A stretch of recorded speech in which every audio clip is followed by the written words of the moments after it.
to investigate a fitness or the fitness of a person in the position of Dr. Hlophe. Of course,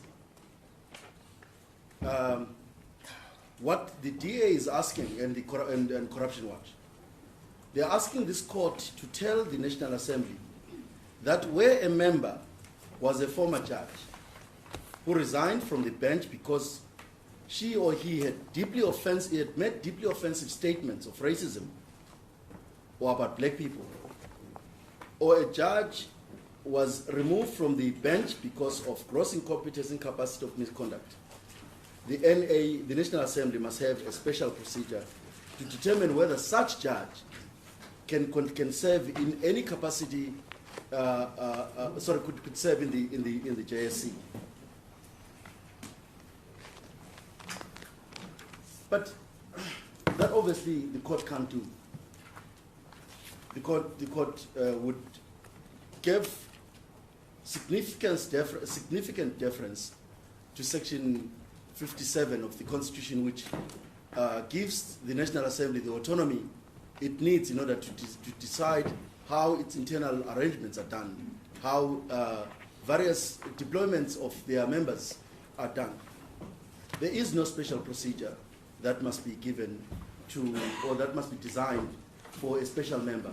And of course, we've debated this case only on the basis that the three members of the opposition that are referred to in Section 178(1)H are members, are known. The only person we know of the 6 members, the only person who's being debated here today is Dr. Hlophe. That's the only person. What the DA is asking is that target him for a special procedure. The others, we don't know who they are. For example, where does it really end? Because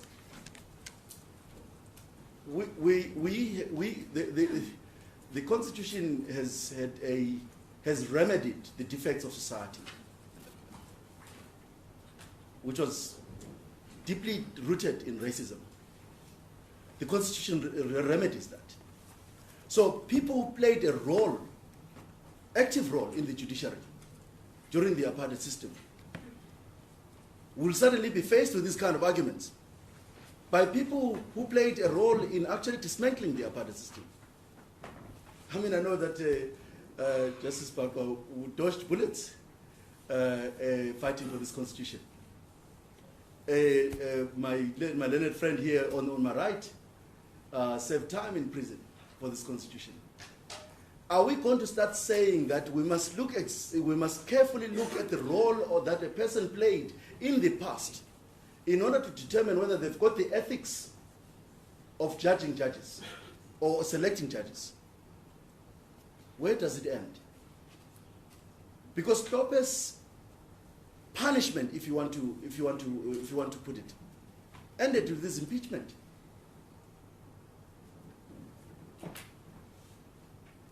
So people who were in the security branch are now advocates. Some of them are judges. We don't know. Some of them are in different spheres of life. They are playing meaningful roles as citizens of the country. So the logic of the DA and the Corruption Watch is anti-constitutional, because what it says is that this court must target former judges who seek to play a meaningful role as citizens after their impeachment or after their removal. Because let's think about it. Judges leave the bench for a number of reasons. Some of them, when they are about to be named in a scandal, they leave. Some of them, they just resign. But when they've resigned, they decide to seek a role in other places, like the National Assembly or, well, I haven't seen any in the church, but that's nationally possible too. But they seek a role in different places. Are we going to say that post their impeachment, post their removal, post their resignation, they are not citizens?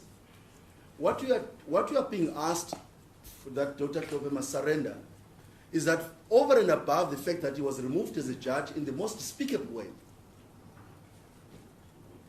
we must then impose a ban on his Section 19 rights, which the Constitution does not permit. And I target Section 19 because only the President is barred from holding public office, from seeking to hold a public office after removal from office. Not anybody else, not the public protector, not the Chapter 9 institutions heads, not judges. Yes, but Mr. Masuku, I hear your submissions and your line of reasoning, but maybe we shouldn't stray far from what these proceedings are concerned about in this sense. The designation of Dr. Hlophe is to a structure that we've been talking about here, the JSC.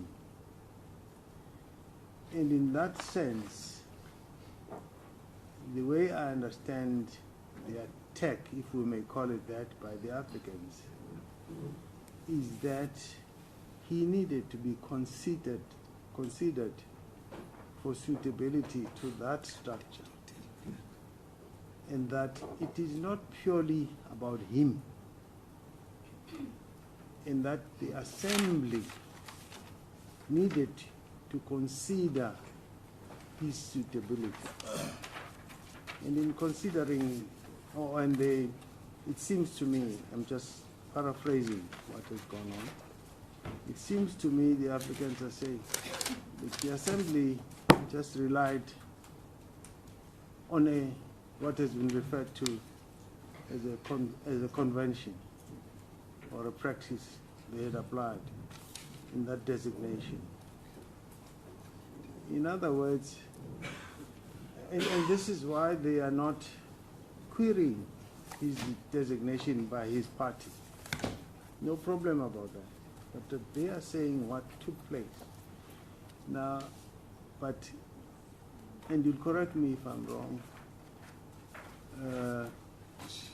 to personalize it, because you're just attacking him as a person, and how far can it go? But it seems to me the attack was in relation to his designation. They are not attacking his designation or his nomination by the party. Therefore, it's not personal. That they leave alone and they understand. And that's how I've understood it. But if you're saying, you're just going for Dr. Hlophe, I understood you to be saying, no, you didn't do this right, according to the applicants. That's what not the Constitution asked you to do. You followed the convention instead of sitting down and considering this matter. So whether it was Dr. Hlophe or somebody else, you say, you must do it right. Because imagine a situation where they had sat down and looked at the law and so on and so forth, and shown that in a record. Maybe your arguments would be saying, no, don't touch this. This is a parliamentary decision. It was done correctly, not according to convention. It was considered all the rationality issues and so on. So I'm just mentioning that for your consideration. Madam, thank you very much for the question, for the comment. Your Lordship starts with saying that I mustn't stray. And I've listened to your Lordship's what you put to me. And I'm still concerned about the comment that I mustn't stray, because I don't believe that I'm straying. I believe I've answered the question you've just raised. The question that you put to me is exactly what I'm suggesting. Is what should is an interpretation that we put on Section 17778. Firstly, there is no requirement that they are suggesting there should be a special procedure for former judges who are impeached. Secondly, I will not comment about the personal issues, because these papers, my lord, say a lot more about Hlophe in his personal capacity. What you're being asked there is to look at whether there was any attention paid to Dr. Hlophe's moral standing. They call him disgraced. National Assembly should have looked at the disgraced judge and asked itself, should we place a disgraced judge in the hands of the NP, in the hands of the JSC? So we have to be very fair in how we look at the arguments that are being presented, because the argument I am making is that there is no, for example, the procedure they've argued for would not apply to anybody else, because nobody else of the 6 people that are members of the National Assembly designated to serve in the JSC. No one else has been spoken about. We don't know who they are. You are only being asked about Dr. Hlophe, and that is why the focus has to be Dr. Hlophe. And that's not being personal. It's really being, we're really asking this court to look at this case for what it is. What the DA fails to achieve in the debates in Parliament, they brought it here. The same arguments they brought in Parliament are here. But they failed through the process of Parliament. So what they are asking as a remedy is that this court must then intervene and do what? Create an ad hoc committee. There was a proposal of an ad hoc committee. Have a special attention paid to, is he fit to be, and your lordship used the same word, is he suitable to be a member of the JSC? And my argument, and it was relevant, is that the only suitability requirement under Section 178 is membership of the National Assembly.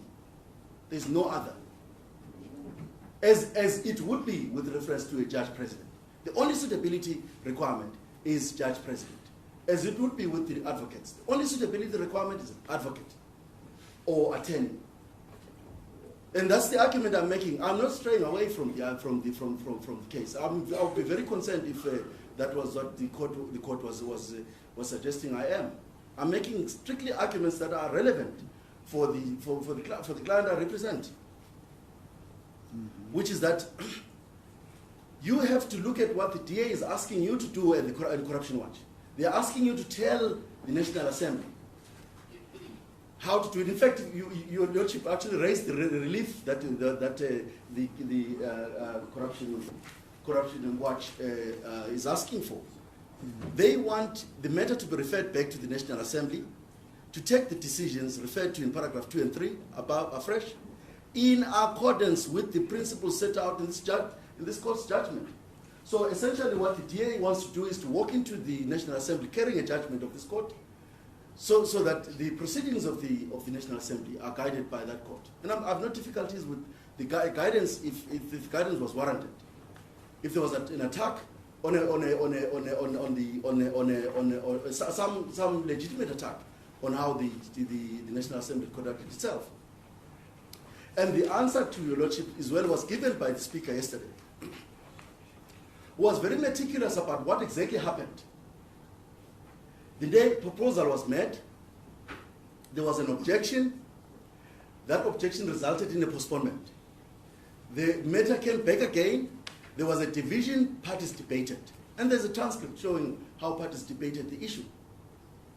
They debated that precisely because the issue of his nomination had been, nomination by the party had been called into question by a party that has always been anti-Hlophe,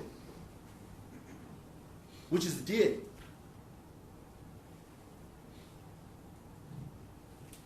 So the point I'm making is that where does this logic take us? This logic of saying target somebody as they seek to do, go beyond the membership of the National Assembly. Go beyond that. That is a member of the National Assembly. Because that is not what the Constitution requires. The Constitution does not require us to go beyond the membership of the National Assembly. Yes, so you are saying what is reflected in answered meets, for instance, the standard of rationality. I'm concerned even about the use of word standard of rationality. I say yes, it does. But what it does is also reflects the debates that took place in Parliament over the suitability of Judge President Hlophe. Yes, just wanted to confirm that. Yes, the DA had a different view of it, as they always do. And the Corruption Watch now has a different view. In fact, I'm going to deal with the Corruption Watch's allegation that he should repent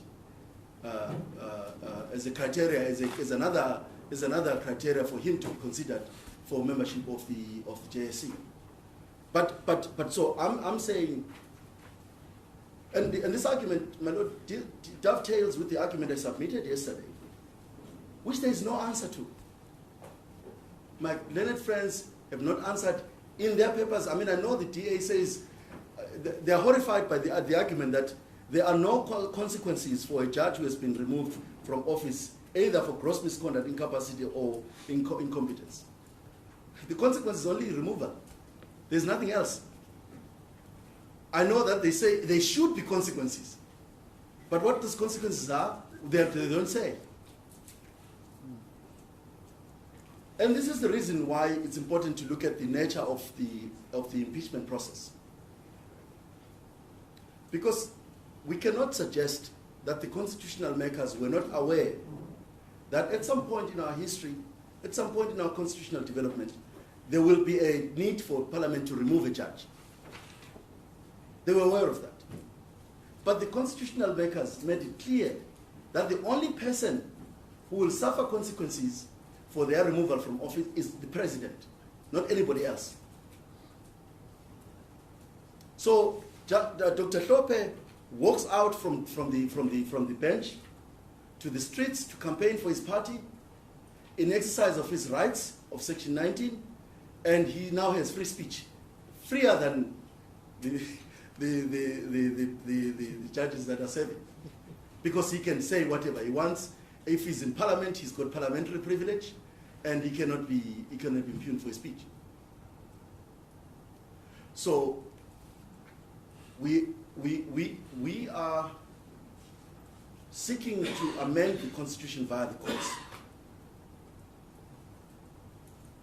They're asking for an order that essentially amends the Constitution.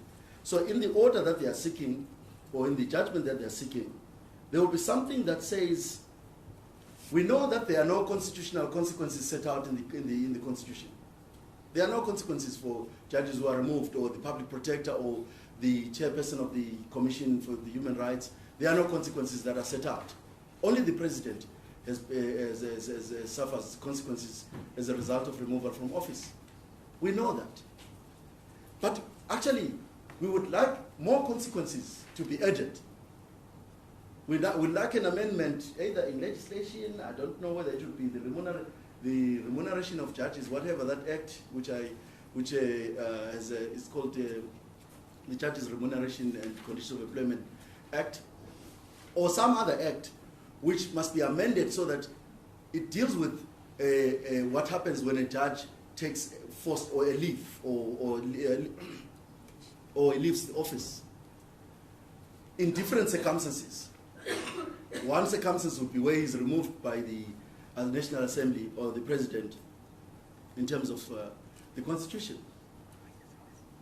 Then the Act would say, in the event a judge is removed by the President in terms of Section 177, I think it's 2, then these are the consequences that follow. We don't have that. The Constitution was very clear and very, very, very precise. It made sure that the only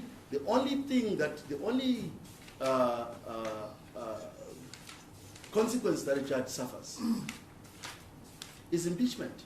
And I did say yesterday that there is not a single person here who would not know the humiliation that Dr. Hlophe has endured over the 13 years or 14 years or whatever years that this case has been running. Everybody knows that. And so what the DA now wants, and the Corruption Watch, they now want a bit more, because they are not content with just the removal. from office. Because the removal from office is intended to save 165(4). You are removed from the office because you can no longer play, you are no longer, your presence is no longer consistent with judicial independence.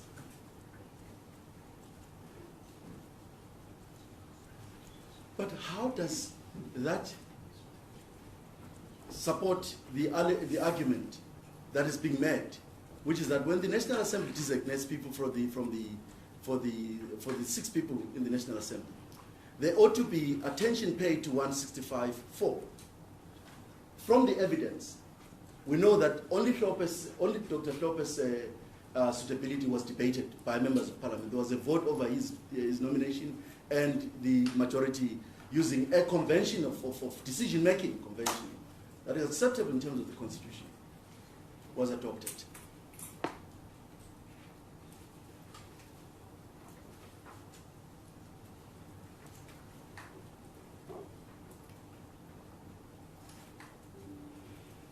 The Corruption Watch, and in some extent the FUL,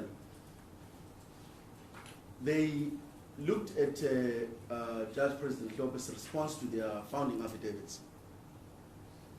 And they were, dare say, a little perturbed by what he had to say about their attitude. Dr. Hlophe says, I intend to use my new role in the legislature to promote judicial independence.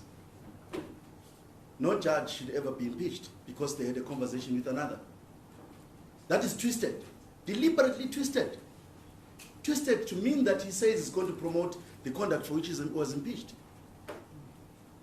It is deliberately twisted. It's a false rendition of what he says. All he has said in his affidavit under oath is that as I sit as a member of the legislature, having taken the oath of office of being a member of that house, of honorable people who represent the nation, I intend to use that position in order to advance judicial independence. What experience does Hlophe have? Let me start with the experience of impeachment. The experience of impeachment. If you want to look at how judges are impeached in South Africa, you would have to look at Judge President Hlophe's impeachment. You can't avoid it. You have to look at how he was impeached, and ask yourself, even as a judge, this is the template for removal of judges. Here is how it happened. There was a complaint. It was processed through by the JSC in 2009. Members of the JSC in 2009 acquitted Judge President Hlophe of gross misconduct. They looked at the same conduct that was looked at by the subsequent JSC, and they said, nah, it doesn't rise to the level of gross. Fair enough. They jump up and down, they say, no, you are referring to a decision of the JSC in which there was a division. If there's one thing that has to be clear to judges, is what is gross misconduct. There cannot be dissenting views about what gross misconduct is. Because a judge sitting there has to be certain that the conduct over which they are judged is precise. So we have the first JSC in 2009. Only there was, I think, a single, two dissenters out of the numbers that were in 2009. They said for the same conduct that he was convicted later, they said he was not guilty of misconduct. When the subsequent JSC took over, that JSC was not unanimous about whether his conduct was gross misconduct. And this is a body of lawyers referred to in the judgments as a body of lawyers who are left to decide what to do with a judge who's charged with gross misconduct. They also can't get it right in the sense that there's dissenting views on it.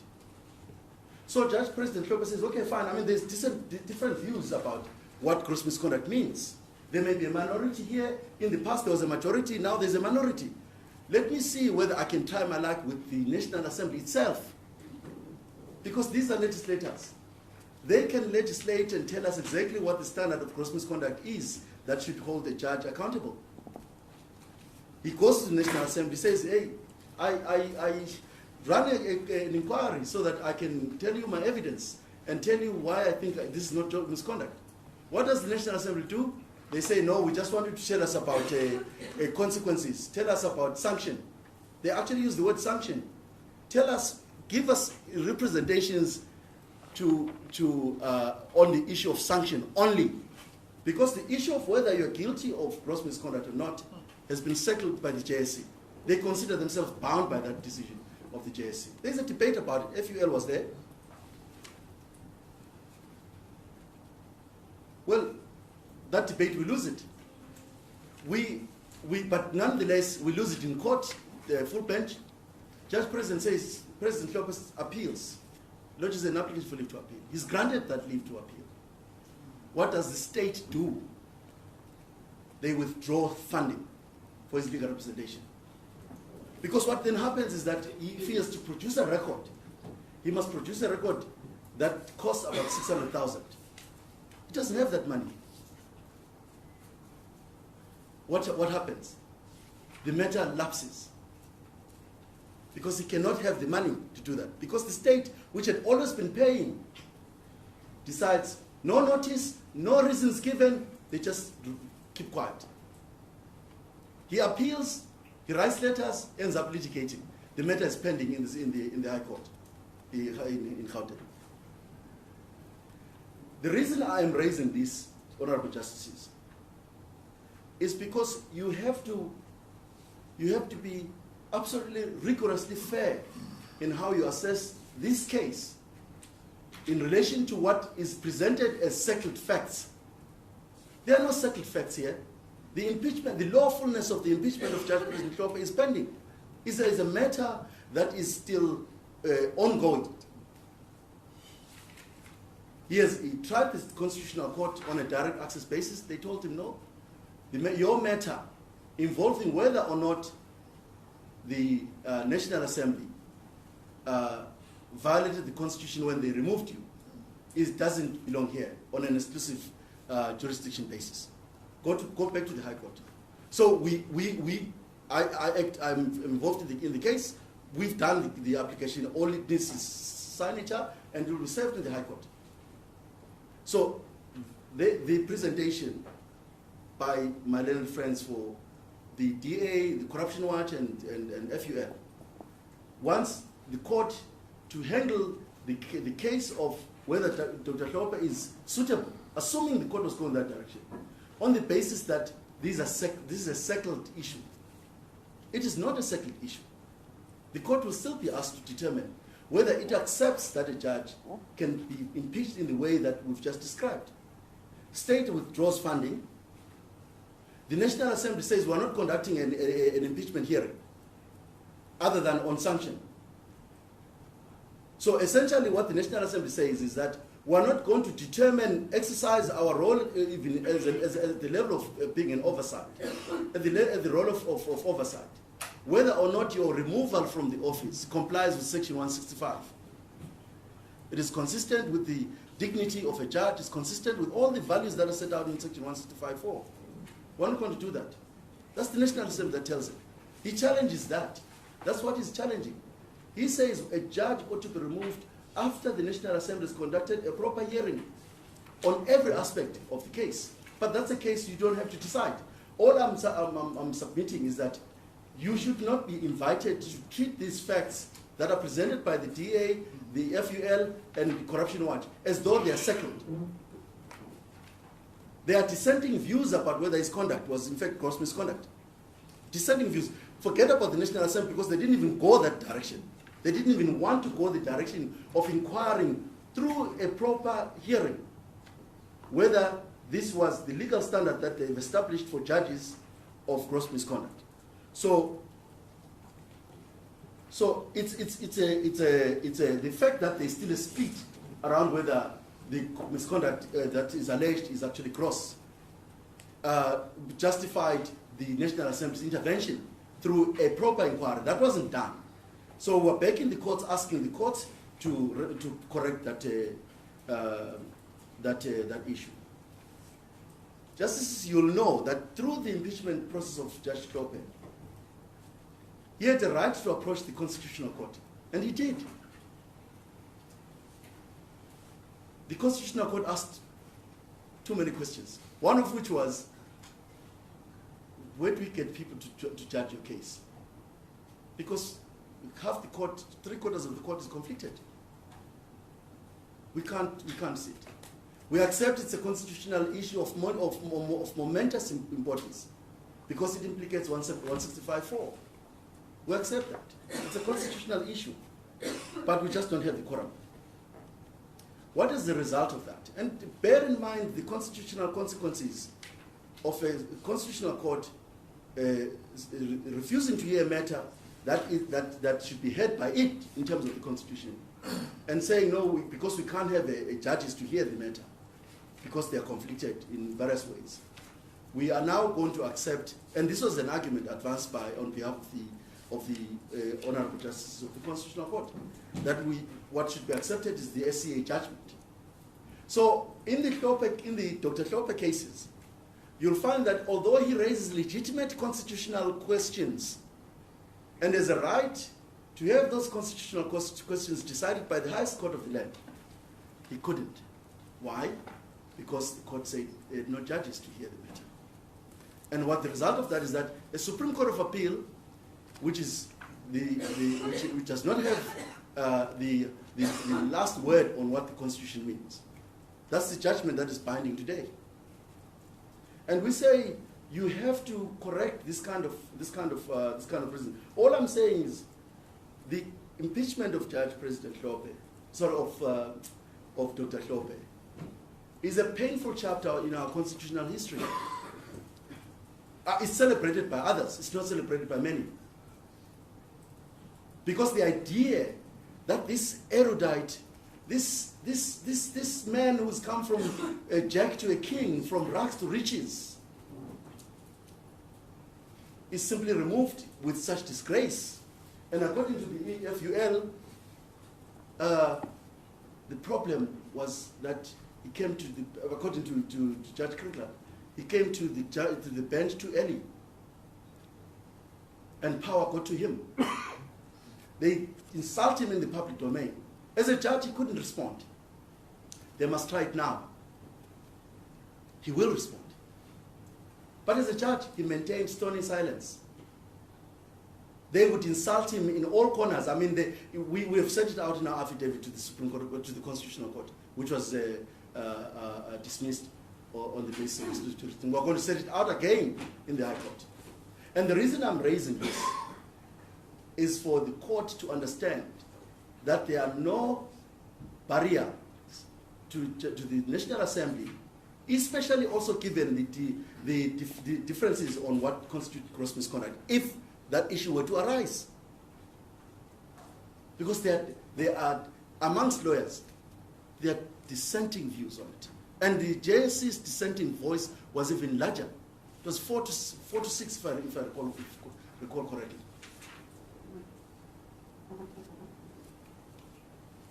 Mr. Katz dealt with the issue of composition. Why interdicting Judge President Hlophe would impact on the composition. I do not intend to deal with that. I merely support what he said, but point out the case, and I think he did refer to the cases, the Judicial Service Commission versus K-Bar, 2013, Volume 1, SA 170. And the relevant paragraph there that I would commend the court to is paragraph 27, which deals with the composition. If Judge President, if Dr. Hlophe is removed, the consequence is going to be that the matter is remitted back to the National Assembly. There are two ways to look at it. The MK essentially would have been put under warning not to renominate him as their nominee, because the court would have said so. The court would have said some things about it's necessary for the National Assembly to do a fitness test or a suitability test of Judge President Hlophe. That it's not sufficient that he is simply a member of the National Assembly. And so MK must then look around and say, Dr. Hlophe, hey, now in light of this judgment, what do we do? You are the person with over 20 years of experience, working with the judiciary, working as a judge president, working in the JSC. Your only issue is a divided view of whether your conduct was gross misconduct. It's the issue, really, and the findings that came after that. They say that is a problem, it disqualifies you. But let's assume MK is bold enough, which it is. They say, no, we look at your experience, we want that experience. Your transformation of the Western Cape judiciary is legendary. You are the only judge in this country who was able to say with a straight face that there is racism in the judiciary.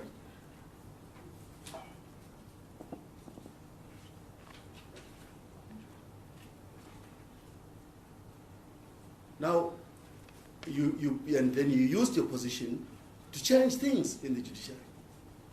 And if you go to the archives of the Office of the Chief Justice, you'll find that the running of this division was commended as one of the best run divisions.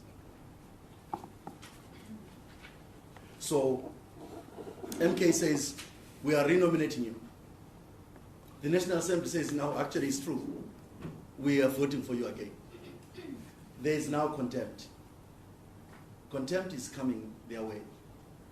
Because I can see a crafty lawyer somewhere coming up with the theory that MK's position of insisting to nominate somebody who's a disgraced former judge is in fact not consistent with the judgment.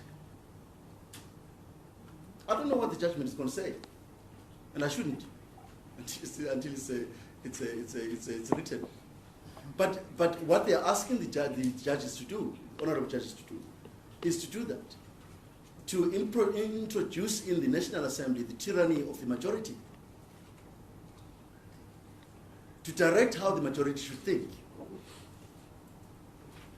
The majority members should think as the JSC thought, with dissenting views. Remember the JSC had a dissenting view? Both the 2009 and the later JSC, they had different views about whether this constitutes gross misconduct or not. The National Assembly must be accorded that same respect of differing on whether or not the issues that pertain to Judge President Hlophe are relevant at all, other than the one issue which is relevant, his membership of the National Assembly. I've already dealt with the fact that the lawfulness of the impeachment is still a subject of pending litigation in different courts. As I said, there is no application to reinstate the Supreme Court of Appeal yet. When the funds are available, that application will be reactivated. There are no funds to raise for the appeal. So when that is done, then it would. And Honorable Justice, I just want to paint this picture. What the state placed Judge President Hlophe is inimical to the dignity of the office of the judge. Because essentially what they were asking him to do was to go and look for money elsewhere. So Judge President Hlophe could go and look for money from a rich person who litigates a lot in this court and get a lot of money to litigate further his impeachment. That's undesirable. That is why we still are complaining about the fact that the state has a duty under Section 1654 to make sure that judges who face misconduct hearings are supported. Because you're not supporting the judge, you're supporting the principle of judicial independence. But that's not for this court to decide yet. And then the question that we raised is relates to whether the interdict sought would infringe on the right or privilege or freedom of speech of NPs. I've alluded to the fact that if an interdict is granted, Judge President Hlophe is under a hammer of contempt if he exercises his duties as a member of the National Assembly in the JSC. He would be in contempt.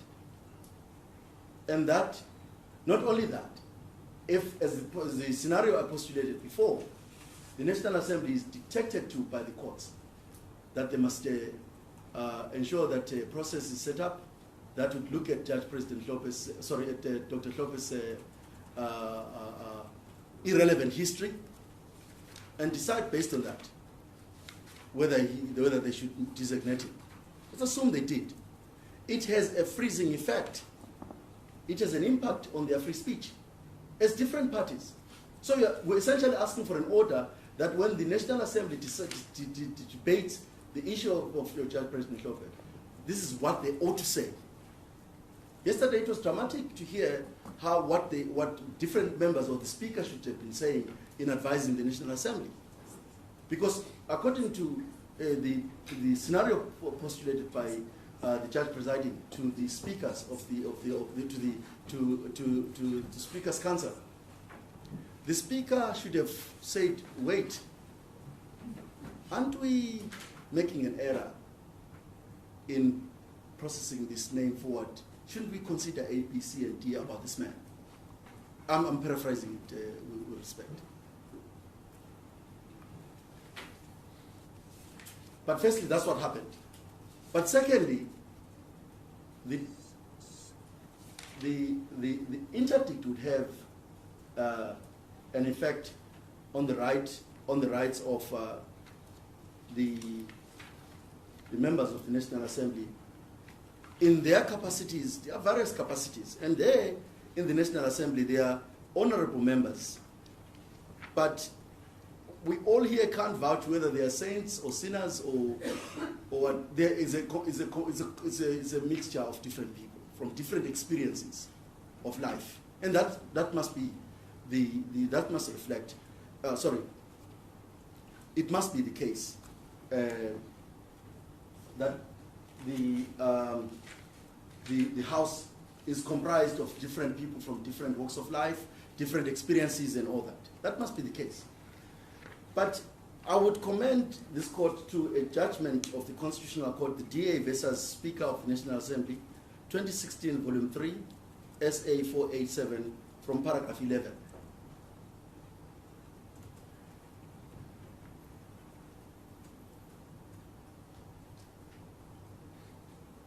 Justice Madlanga, writing for the majority, says, South Africa is a constitutional democracy, hard-won democracy that came at a huge cost to many, a cost that includes arrest, detentions, torture, and above all, death at the hands of the apartheid regime. The importance of our democracy, therefore, cannot be overstated. It is the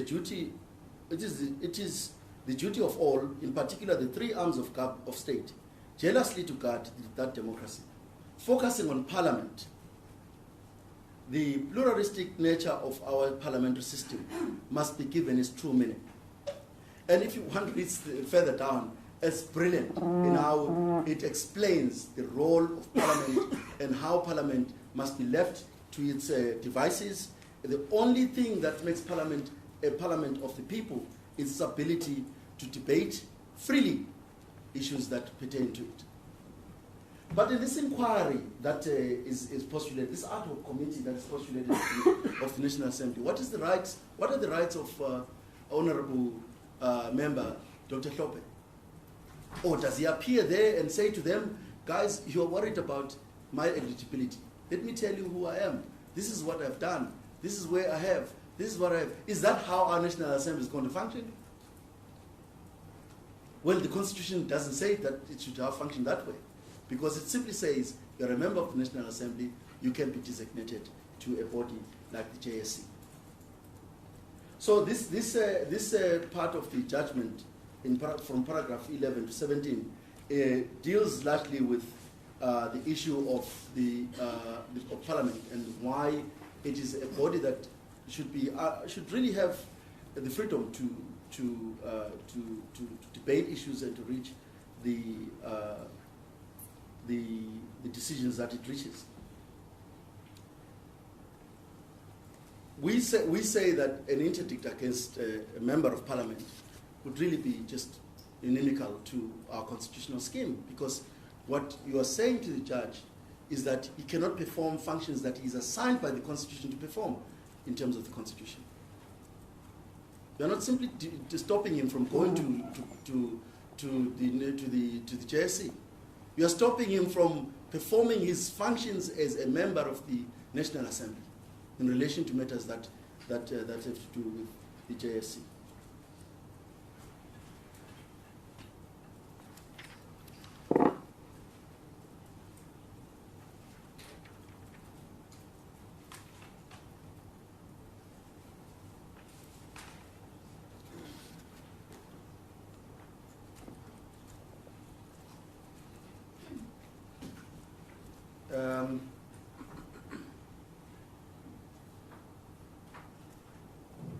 So, the National Assembly would perform its constitutional obligations if it were directed to do so under the hammer of contempt.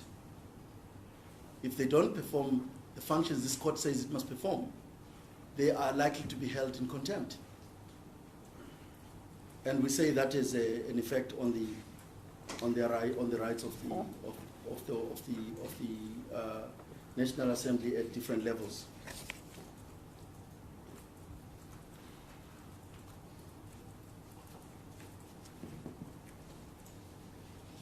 I want to then deal with this notion that's been raised by Corruption Watch. It's similarly been raised in heads of arguments by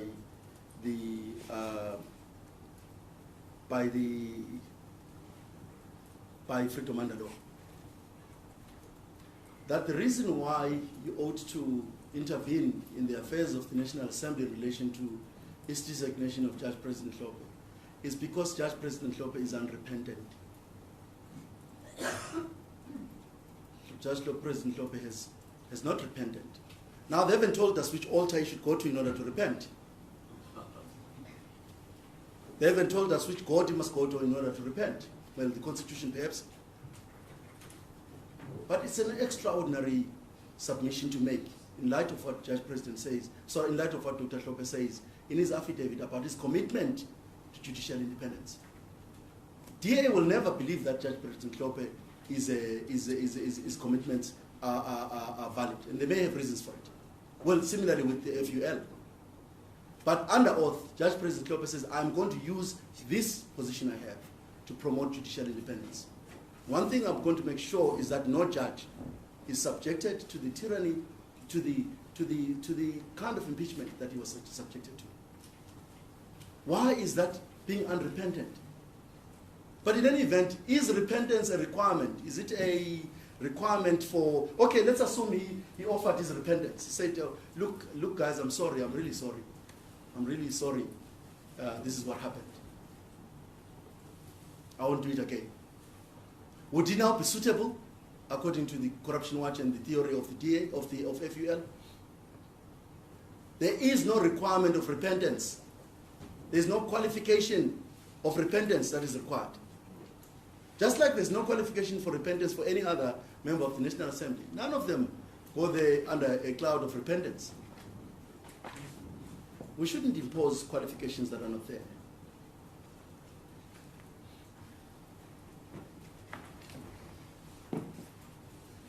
The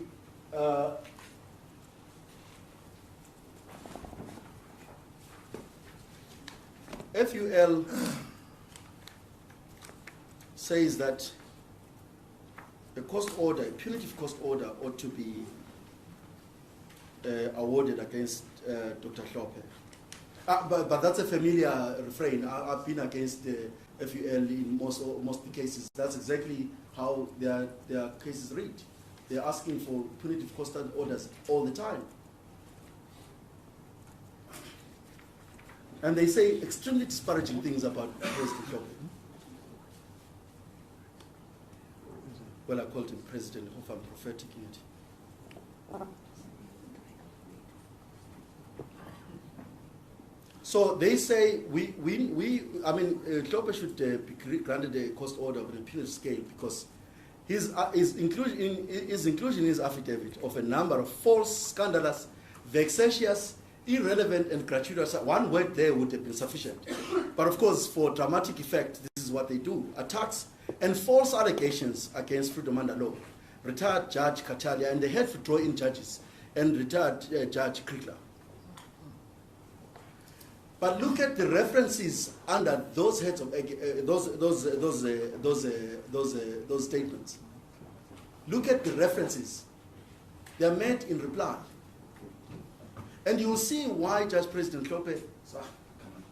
You will see why Dr. Hlophe responded the way he did. Here is how they describe it. Other than describing as a disgraced judge, this is the big thing when they factual background. Dr. Hlophe is a disgraced former judge. Then they go on, they say, in addition to the serious issues, the exceptionally serious nature of the findings against Hlophe. And please, I'm not belittling the serious findings that were made by the relevant institutions. I'm saying Hlophe's view is a different one, and he's taking it to the relevant bodies in order to test whether they were correct or not. He's allowed to do that. Then they say, which is a favorite of FUL, in addition to the Stalin grant, I don't know where they discovered this word from. It features in every case that I'm against them. They say Stalin grant legal tactics he has employed. Judge President Hlophe, sorry, Dr. Hlophe has no money to actually promote his cases. Stalin grant is defined as a tactic used by rich people, like the FUL. Well, they have money they get from very rich people. So they accuse Hlophe of employing Stalin grant. They say Dr. Hlophe has conducted, and I want to really, for the court to pay attention to this, Dr. Hlophe has conducted his defense in a scandalous manner and made scurrilous and unjustified allegations against various senior judges, as well as the judiciary as a whole. He has done so without any factual or legal basis. Many of the cases and arguments that Dr. Hlophe brought were so hopeless that his attempt to advance them could arguably be unethical. Now pause there. If you want to find the evidence for these allegations, you go to the reply affidavit. That's not fair. That's not fair. That's not how pleading should be done. But because they have taken this attitude that Hlophe has no dignity, he must just be insulted at every opportunity they get, whether outside the courtroom or inside the courtroom. This is how they're going to deal with him. It's reckless litigation to say that he has adopted Stalin grant because he's asserting his rights. They have the privilege, and if one looks at what they have said, what we have said in our founding affidavit to the Constitutional Court, we will make that story consistently as long as this matter is before the courts. The role played by FUL in having Dr. Hlophe removed from the bench. The role that they played. There's a whole chapter on it that will deal with it, where they say they caucused with different, they campaigned basically to have Judge President, Hlophe removed. So I really think that it's unfair to call his response, oh, this was the founding affidavit. So in order to find the evidence for this Stalin grant, this alleged Stalin grant tactic, you've got to go to the replying affidavit. So when he reads it, this is what he gets. He doesn't know which judges are this against various senior judges as well as the judiciary at all. They don't even tell us exactly where he insulted the judiciary.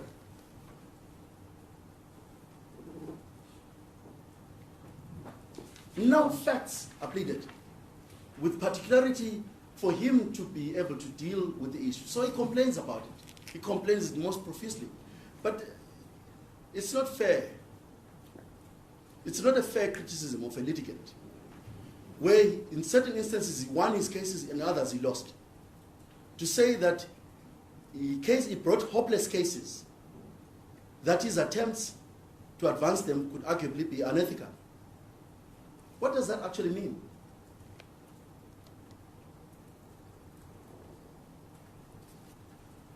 I mean, what does it convey?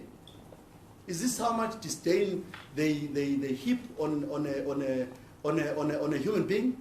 Do they even see him as a human being? The manner in which FUL treats Hlophe in litigation is astonishing, but not surprising. I will restrain myself from saying why it's not surprising, because I still have to make that case when we come back in another court against FUL. And bear in mind, Honorable Justices, the only party that has opposed the applications of Hlophe and have been granted the status of a respondent, not an amici, not anybody, is FUL.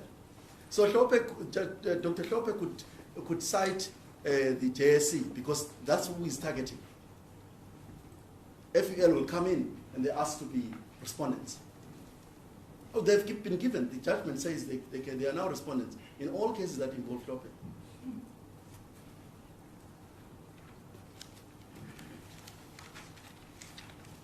So there are a number of reasons why this case against Dr. Hlophe should be dismissed. The court will know that Section 1, 2, and 3 of the Constitution, read compositely, makes it clear that South Africa is a democratic state founded on, amongst others, the supremacy of the Constitution and the rule of law, universal adult suffrage, a national common voters roll, regular elections, and a multi-party system of democracy. Any conduct inconsistent with the Constitution is invalid, and obligations imposed on it must be fulfilled. All citizens are equal before the law. What we're being asked is to fashion a special law for Dr. Hlophe, so that there is further investigations that are conducted into his suitability to serve in the JSC. But it's also worse, because what's happening here is that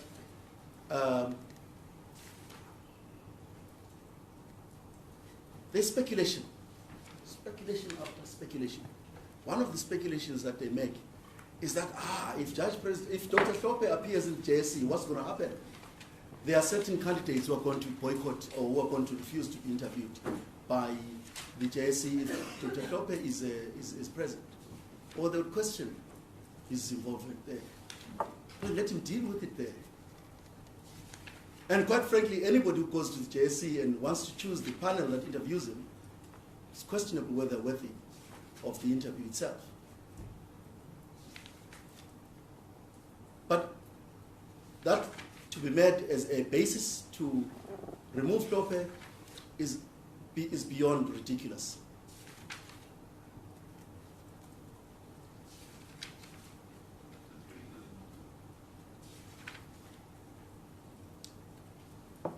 So the interdict that is sought would violate a number of rights that Dr. Hlophe has.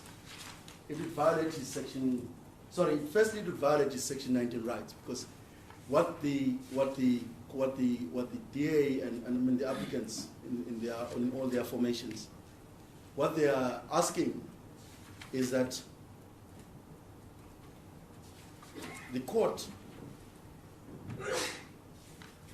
must uphold that the membership of Dr. Hlophe in the National Assembly is lawful, is in accordance with the Constitution. But as a member of the National Assembly, he cannot serve in the JSC. That's what they want you to hold. But that limits the very rights that he has as a member of the National Assembly. In terms of Section 19, the reason I say Section 19 is because he's a member of MK. MK has nominated him, so he has a right to, having been a member of MK, MK has a right to nominate him for any committee or any constitutional body which requires members of the National Assembly to be appointed. To put a barrier to that is really to limit his rights unduly. Here, what So is big, what is that 19, was it 19 subsection? I think Is it three? section 3, yeah, 3. D. 3D. Thank you.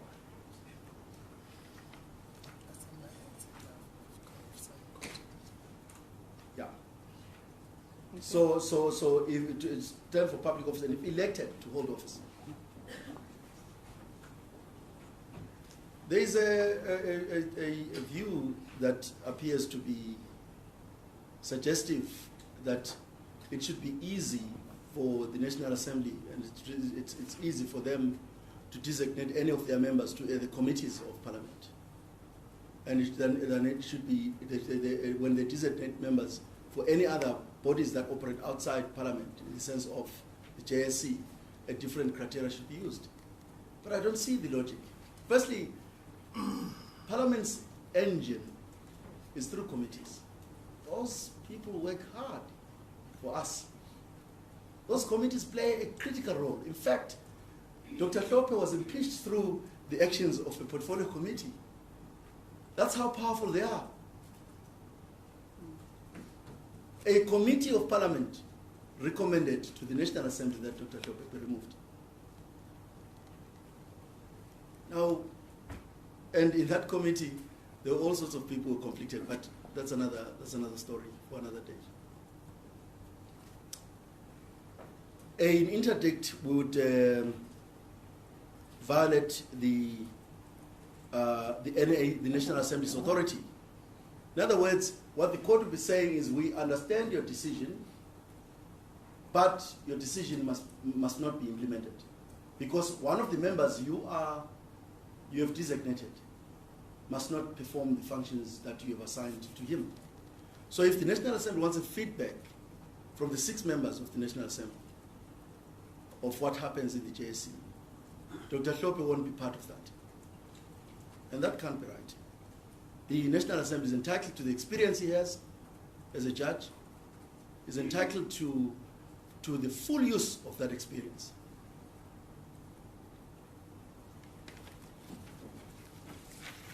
Let me close with the issue of costs.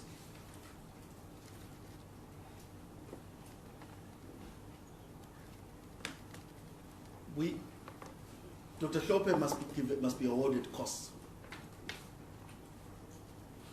He's here not because he wanted to. He's been dragged here.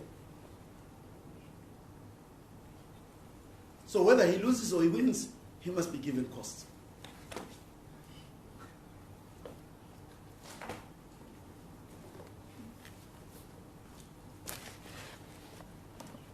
And the cost should be a cost of 3 council, especially for the gratuitous insults that Judge President was subjected to. To say that we make unethical submissions or unethical legal arguments is below me. I mean, I'm not going to, in fact, even talking about it, I'm not going to dignify that because it's not made by Ms. February. If it's in the affidavit of Ms. February, but I do not believe Ms. February would have made that averment without the advice she gets, because the advice she gets is from lawyers who know this case, who say to him the arguments made by Dr. Hlophe are unethical. We get targeted for those kind of insults. What unethical submissions have we made? They don't point them out. It's not fair that they don't love Hlophe and we don't expect them to. But why target his lawyers? Just one question there, Mr. Yeah, look, Masuku. Regarding your averment, whether he wins or loses, what about the usual rule of costs following the result? It's not unusual for, especially the NGOs, to make that kind of prayer for the courts to consider. I'm making the call for costs even if he loses, because Judge President Hlophe is not brought himself here. the cost he has incurred to defend this case is because he's been dragged to the courts. If he had not defended the case, you would be asking the question, but he's not defending it, so what? If he had simply said, no, I'm going to stay as a member of parliament, the courts can do whatever they want. We are really here to assist the court to come to consider a good decision on whether an interdict is warranted, or even an order declaring the National Assembly's decision is constitutional. He has had to incur costs that he didn't have to incur. And this is how they drain you out. They will consistently litigate against you. And I'm sorry, I mean, you know, this is what happens when in this world of theirs, that once you are a target of their fancy, they will consistently without flinching attack you, drag you to court. In fact, we do have it in the FUL, that at some point they want to claim all the costs that were paid by the state against Judge President. So if the similar approach to the Zuma case, where if the costs that Hlophe incurred defending himself were amounted to 30 million, so FUL will be doing that. The point is draining him financially. Whether he wins or loses, the courts are likely to say our NGOs, BioWatch, we had an interest in the Constitution, we're defenders of the Constitution. What has Hlophe been doing here? So I'm saying it's important, in the principle you put to me, my Lord, would not be fair towards Hlophe.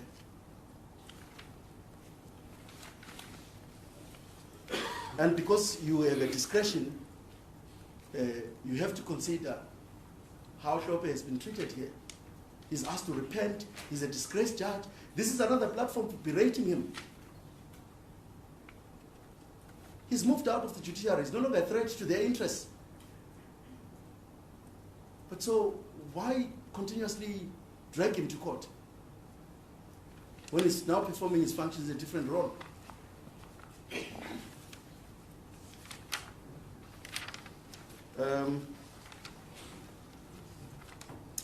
I think I have managed my time well. If I say I stop here, but before I do, let me see if there is anything I am leaving out.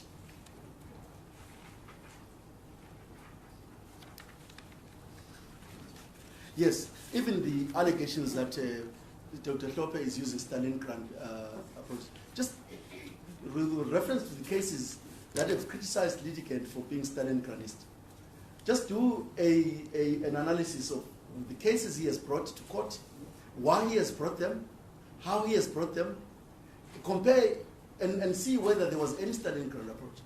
Besides, Stalingrad presupposes that you have money. He doesn't. The Supreme Court of Appeal case had to lapse because he couldn't raise the 600,000 that was required. And yet they insult him and call him, because remember, he's a former judge. You're looking at your colleague, a former colleague, sorry. And what they are trying to present as your former colleague is somebody who's totally unethical. Other than the fact that he was disgraced by the JSC and removed in the way he was, look at him again. He's coming to you with a Stalingrad approach, abusing the court. How is he abusing the court? By being here? Or by being in the court that they have been participating? Not on the basis that they are complaining about Stalingrad, but on the basis of the merits themselves.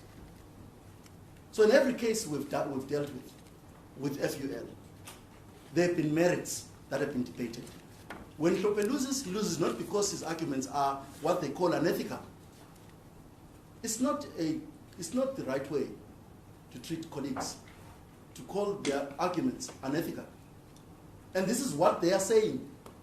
And they quote somebody, the reference they are making is a reference to Owen Rogers. It's not right. And I think it's important that you realize too that what Dr. Hlophe has complained about is the imprecise pleading that is raised in the founding affidavit of what they say he's wrong for. And when Dr. Hlophe complains about it, they then give a reply in which they start to give examples. Here is the example, here is the example, Here's the example. Here's the example. That's not how pleading is done.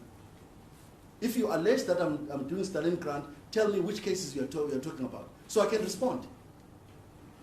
If you say I'm raising unethical arguments, tell me which those arguments are. Don't just raise a statement insulting me. And this is why I think it's important to give an order, whether Hlophe wins or loses, an order that his costs are going to be borne by the FUL. At least, FUL from the website, they get money from very affluent organizations.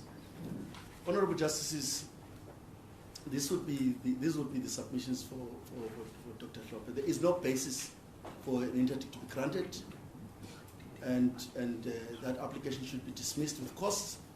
There's similarly no basis on which the National Assembly's decision to designate Judge Hlophe as a member in the National Assembly in the JSC should be revoked or revised or set aside. We would ask that the court gives that order. But sorry, final submission. Just 1 minute. Judge Presiding asked the question about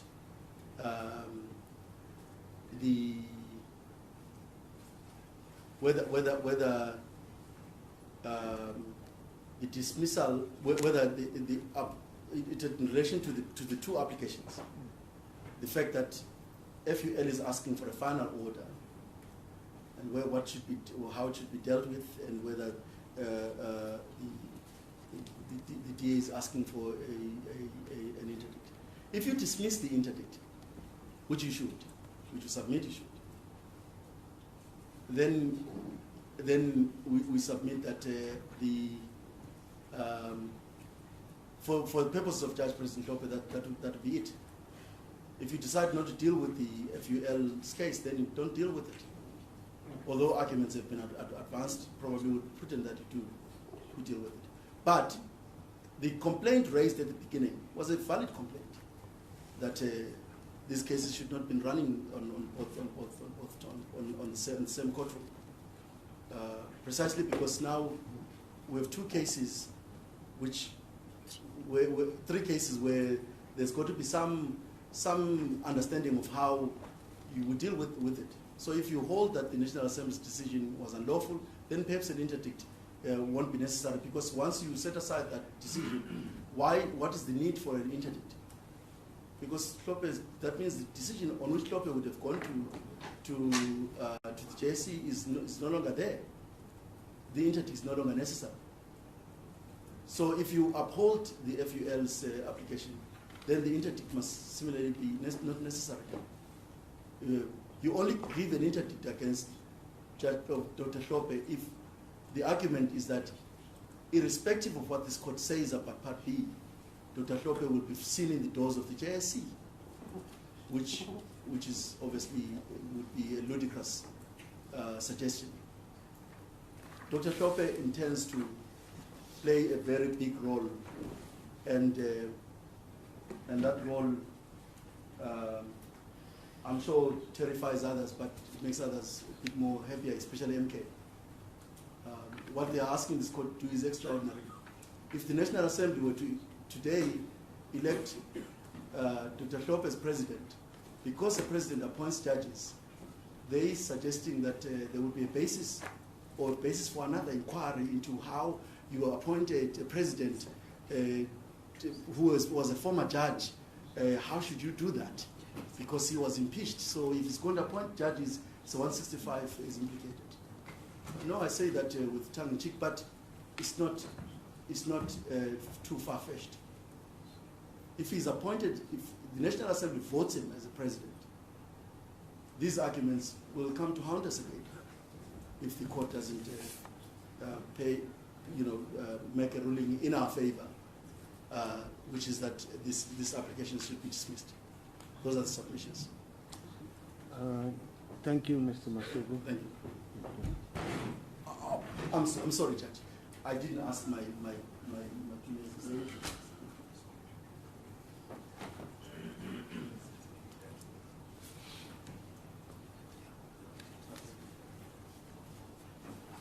Thank you.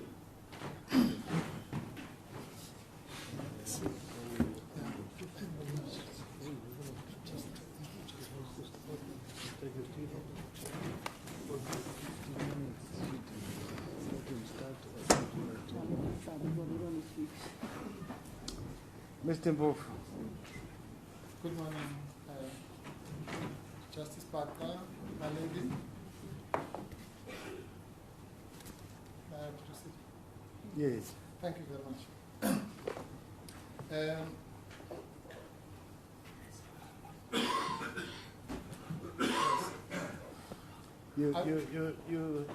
We have 15 minutes before tea adjournment.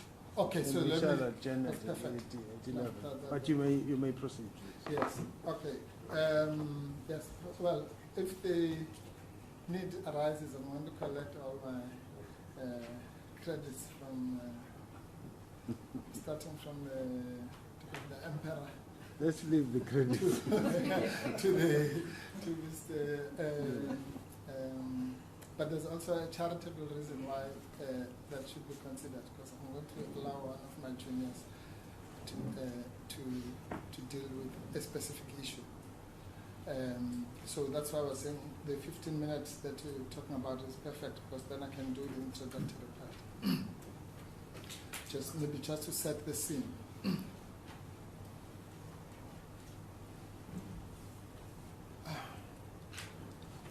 Now, this matter involves, everyone has said, complex, novel, all sorts of adjectives have been used to describe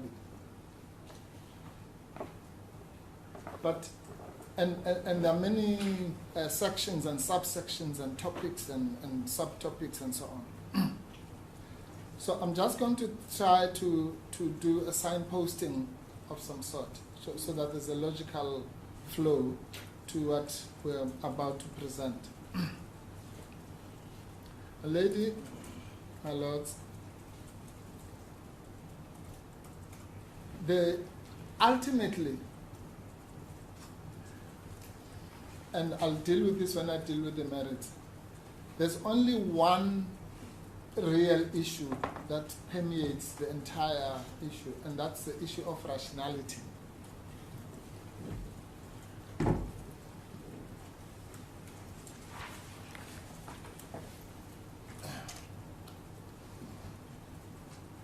And the reason for that is that this entire case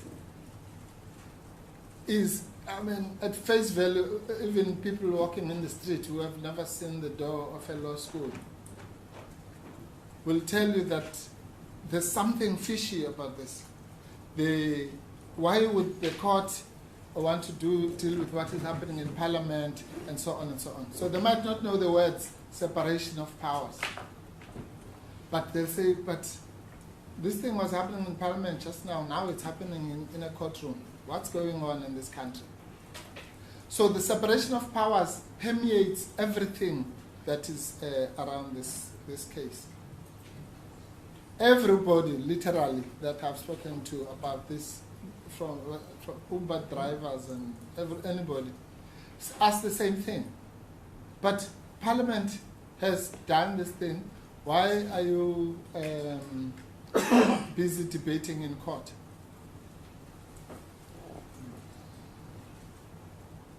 This court, or the court in South Africa,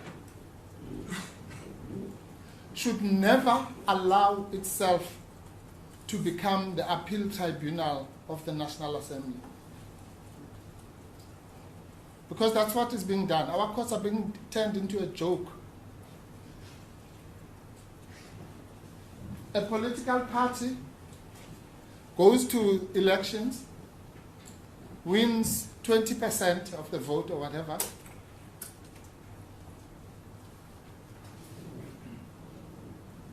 it goes to Parliament, where it should go. It objects to the designation of Dr. Hlophe, as it is entitled to. It loses the vote in the parliament of the people. And then what does it do? It runs to court. What is that?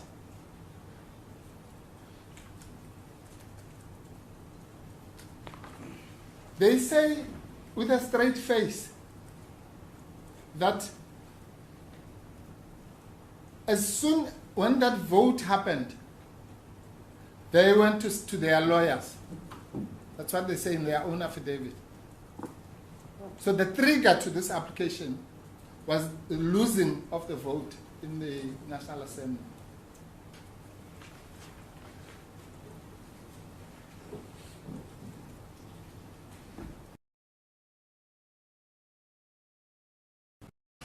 Imagine, close your eyes and imagine if the DA had taken that debate to the House and won.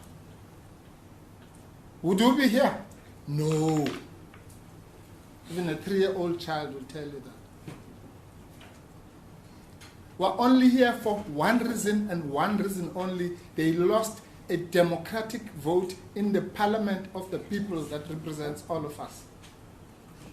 This is not parliament. You are not elected representatives of the people. How can unelected representatives of the people be the appeal body for the represented people of the representative, the body that represents our people? How can that be? What is that?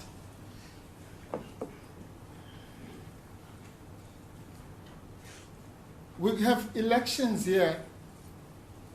The only reason we have something called parliament is because we can't all 60 million of us, every time we make a decision, we have some mass meeting of 60 million people. So we have a representative, but those 400 people are us. They are us. So when they take a decision, South Africa has taken a decision. That's it. There's nobody, it doesn't matter what you are called, whether you are the Chief Justice or the Chief Magistrate or the Chief or the Speaker or whatever it is. You cannot overrule the will of the people of South Africa. The people of South Africa have a right to be wrong. And nobody can do anything about it. If they elect me to be whatever it is, you may think that I'm the most useless person or whatever. But there is nothing you can do because the people of South Africa have made that mistake.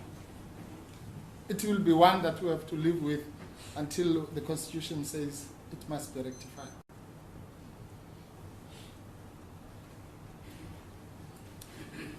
Anyway, so we have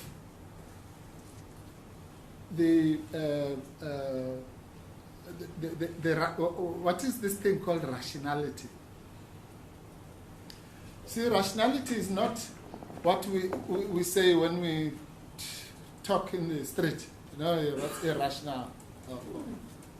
No.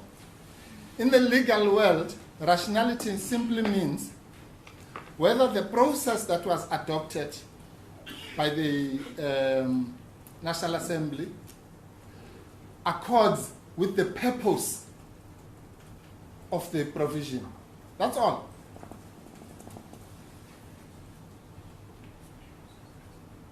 Now, you've not been told what is the purpose of the provision, and you've been lied to as to the process. The process is very, very simple. The Speaker of Parliament, nobody has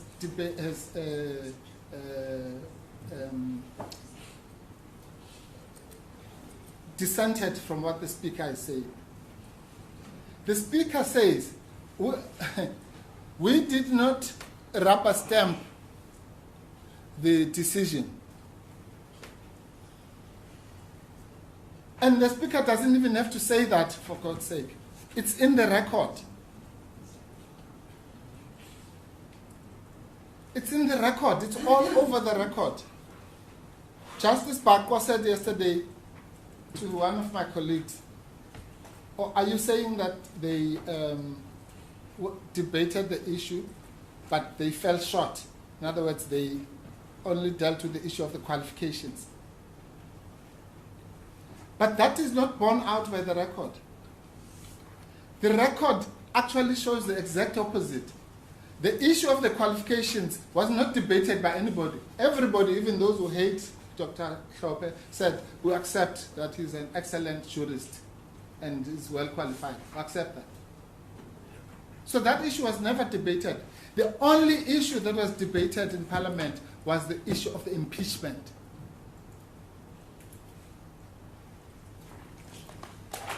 That's what that debate was all about. For the first time in 30 years, the Chief Whips Forum said, let's take this thing to the House. Why?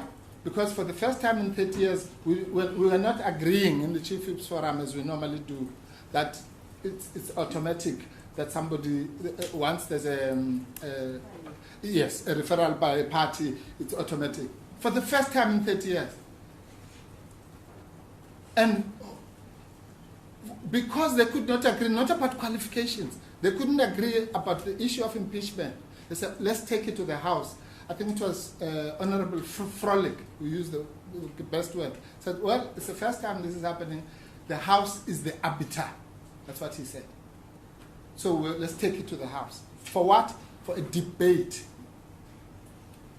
So how can anybody, FUL, comes here and says, I think it's paragraph 2 of their heads of argument, we are here because the Parliament failed to consider, they use that word, underline that word.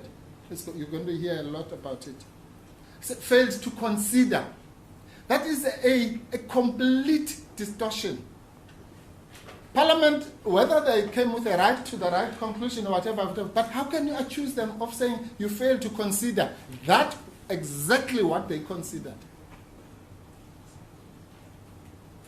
Everybody stood up there and said, oh, we've never had this situation about an impeached member, da da da da. The word impeach is there. So that's all they were debating.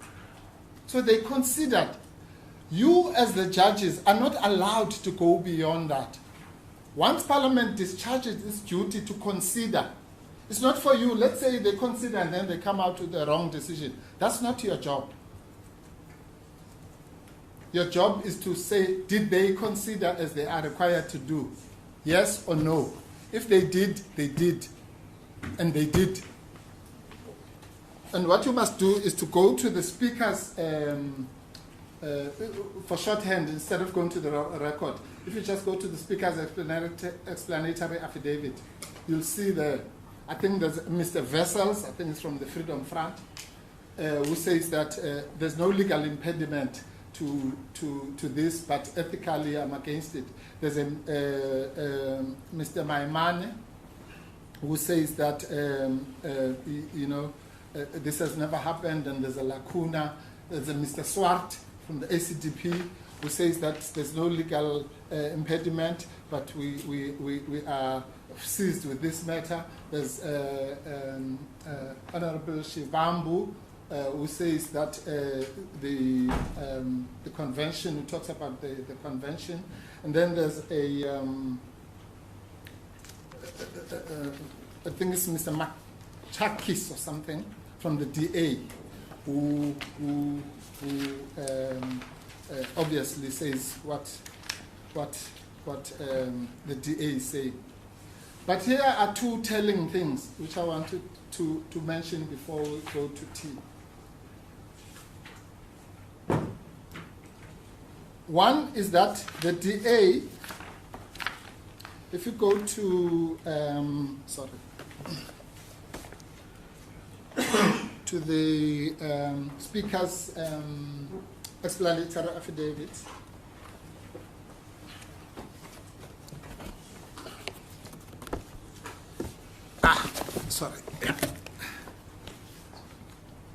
which you'll find this particular reference is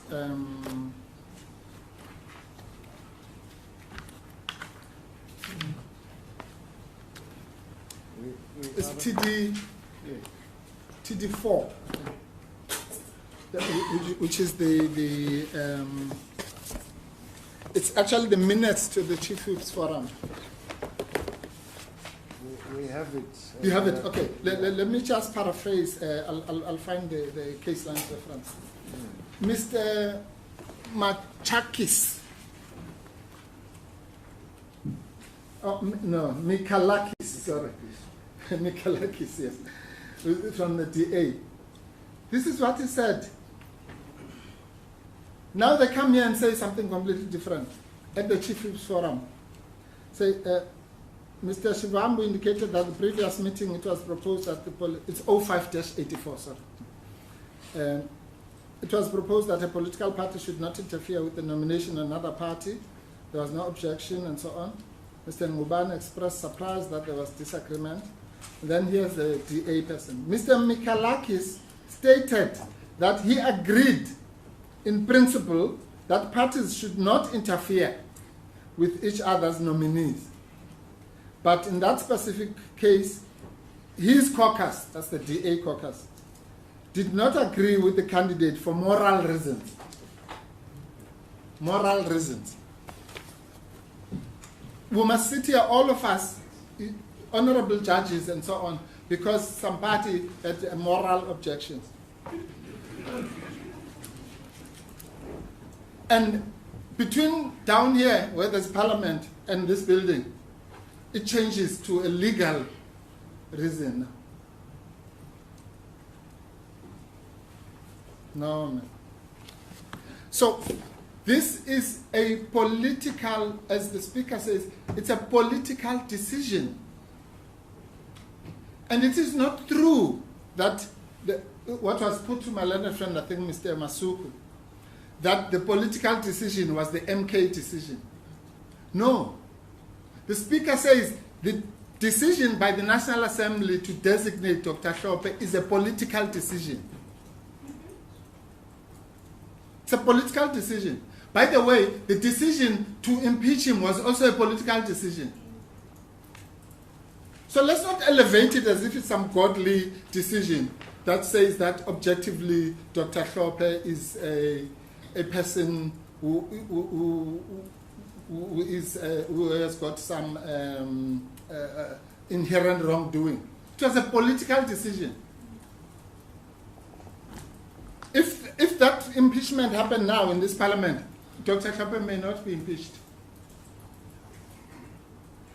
So it was a political decision by a particular balance of forces, which was dominated by the DA and the ANC at the time, before the ANC was dethroned from power in February this year. So let's not elevate it to something, oh no, you know.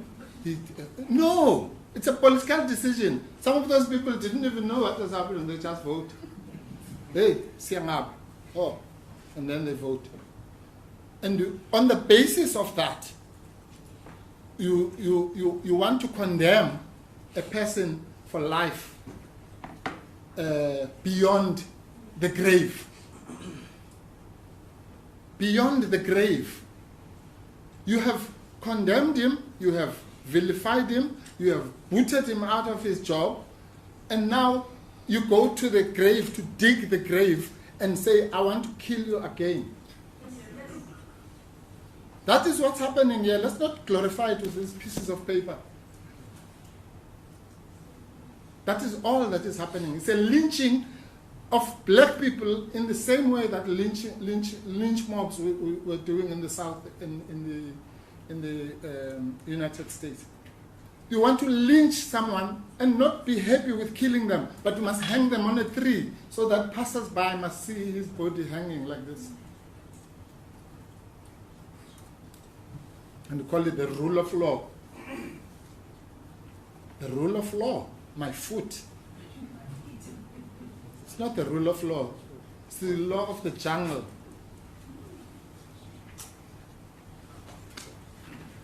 And we're not going to have that here. So when we return, I'm going to ask my Leonard Jr., Mr. he's going to deal in the structure that I suggested in the heads. It goes something like this. We deal with the preliminary points, then we deal with the requirements for interdict, and then we deal with the merits. That's kind of the broad structure. And I want to say this, that the merits will only deal with them in the context of what, and that's why this case has just been turned upside down, unfortunately. The merits of this case we shouldn't be dealing with, properly speaking, but only to the extent that in the EFF versus Godin case, they say you must have a judicial peek. You are allowed, as it were, a judicial peek into the merits, but only for the purposes of determining whether the interdict should be granted. That's really all. But because of the chaotic structure, which I will deal with when I deal with the abuse of process, it looks actually we started at the tail end. We started by dealing with Part B, which we shouldn't even be reaching. So Mr. Moela is going to deal with the two things. One of the preliminary objections you'll remember is the one that talks about the incomplete pleading, which says outer was not pleaded. So he's going to deal with that in that context of the non-pleading of outer. Because in our respectful submission, that should be the end of the case. If you don't plead an essential averment, that's the end of the case. But if we're wrong, then he's going to deal with the requirements of interdict to show that in any event, the outer requirements have not been established. Assume they were properly pleaded. So that entire section will deal with it. So that will leave me to deal with the remaining points in limine, which is abuse of process. Locus standi I'll touch on. Agency I'm not going to deal with because there was a suggestion, although I'm going to say something about the full application regarding agency. And then I'll deal with what I call the peak, the judicial peak into the Yes. Are you not taking our tea time now? yes. we can take it. Court adjourns. For about 15 minutes. 15. But not working.